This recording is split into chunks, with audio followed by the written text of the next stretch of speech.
অবস্থা খুবই থমথমে। এ হচ্ছে আজিমপুর বাস স্ট্যান্ড। সব জায়গায় শিক্ষার্থীদের উপস্থিতি, অভিভাবকরা আছে, ছাত্রছাত্রীরাও আছে। আমাদের এত সুন্দর একটা দেশ, অনেক শহীদের রক্তের বিনিময়ে আমাদের এই সোনার দেশ পাওয়া, সেটাকে অন্যায়ভাবে এভাবে দেশটাকে লুণ্ঠন হয়ে যাচ্ছে। এটার আসলে সবারই প্রতিবাদ করা উচিত।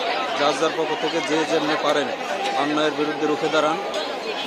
অন্যায়কে বাড়তে দেন না। অন্যায়কে বাড়তে দিলে আজকে আমি আপনি ভোগ করতেছি, এরপরে কিন্তু আমাদের সমস্ত প্রজন্মকে ভোগ করতে হবে।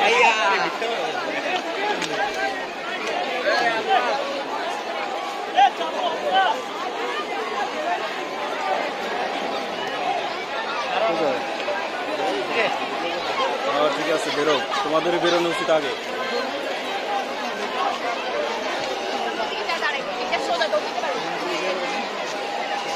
লাগছে কোথায়?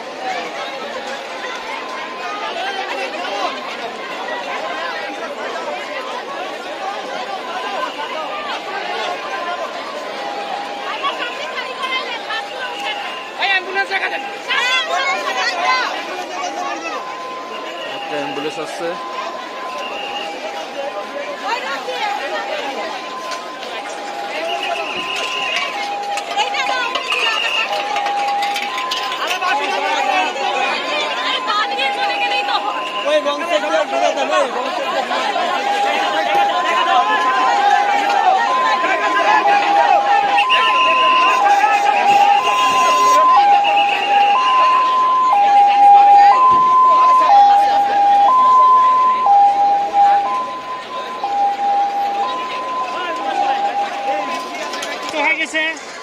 ইবনে সিনা পাঠালাম, শাকিলরে বললাম তুই আর সামনে দাঁড়া। আচ্ছা, ইবনে সিনা কর, ওরা ইসলামবাগের।